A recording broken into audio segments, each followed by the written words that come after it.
আসসালামু আলাইকুম রহমতুল্লাহ। বাংলাদেশ যে অদূর ভবিষ্যতে একটা গহীন খাদের ভেতরে পড়ে যাচ্ছে সেটা বলার অপেক্ষা রাখে না।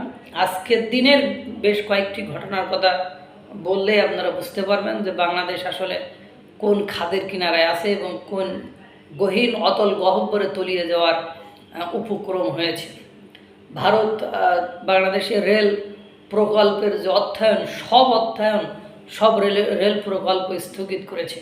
এর আগে বাণিজ্যের ক্ষেত্রে, তার আগে ট্রান্সশিপমেন্ট বাতিল, মানে তার আগে 3টা স্থলবন্দর বাতিল, মানে এই যে তার সাথে সাথে ব্যবসা বাণিজ্য যে মন্দা সৃষ্টি হয়েছে এবং বিভিন্ন স্থানে বিভিন্ন ইস্যুজ নিয়ে তাদের সাথে যে ঘটনা ঘটে যাচ্ছে তারই প্রেক্ষাপট সামনে রেখে বাংলাদেশের যে করুণ অবস্থা সেটা বুঝতে পারতেছেন।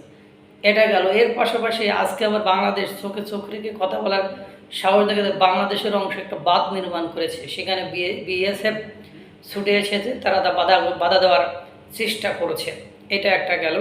তারপরে প্রতিবেশী দেশকে উপেক্ষা করে চীনের সাথে সুসম্পর্ক করতে চেয়েছে, কিন্তু চীনের সাথে সুসম্পর্ক করলেও যে বিষয়গুলো সমাধানের জন্য চীনের সাথে সুসম্পর্ক করতে চেয়েছে সেই বিষয়গুলো সমাধান আদৌ করতে পারবে বলে মনে হয় না। সেগুলোর অনেকটা পরিকল্পনা উপদেষ্টা সেটা বলে দিয়েছে। এরপরে আরাকান থেকে বা আরাকান আরবিরা বাংলাদেশে এসে, আরাকান আরবিরা রাখাইন অঞ্চল থেকে বাংলাদেশে এসে বাংলাদেশের উপজাতিদের সাথে জলকেলি অনুষ্ঠান পালন করছে। মানে খেয়াল করে দেখেন, এখানে একটা থ্রেট, কারণ এখন বোঝা যাচ্ছে আমেরিকার কথাই আর পররাষ্ট্র উপদেষ্টার কথায় বোঝা যাচ্ছে যে তারা আরাকান আর্মির সাথে সমঝোতায় যাচ্ছে, নইলে রোহিঙ্গাদের ফেরত পাঠানোর কোনো পসিবিলিটি তারা দেখছে না। এবং আরাকান আর্মিদেরকে সাহায্য করে ওই 3টা টাউনশিপ দখল করে তাদের একটা স্বাধীন সার্বভৌমত্ব অঞ্চল বা রাষ্ট্র বানিয়ে দেওয়ার একটা পরিকল্পনা হয়তো বা ভেতরে চলছে।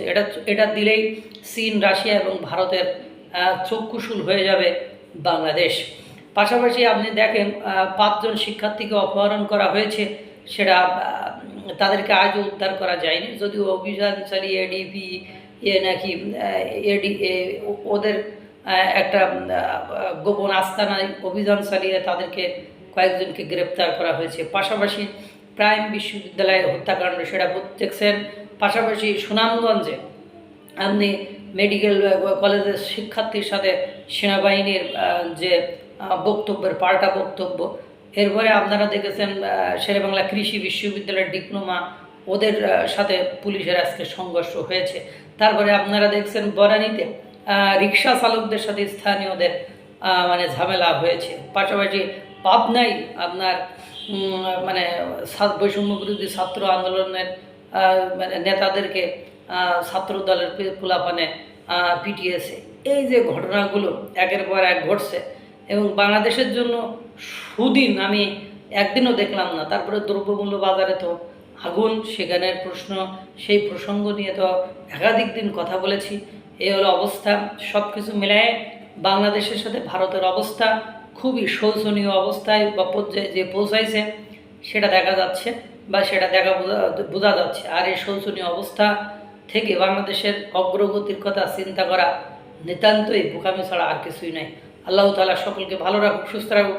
আসসালামু আলাইকুম ওয়া রাহমাতুল্লাহ।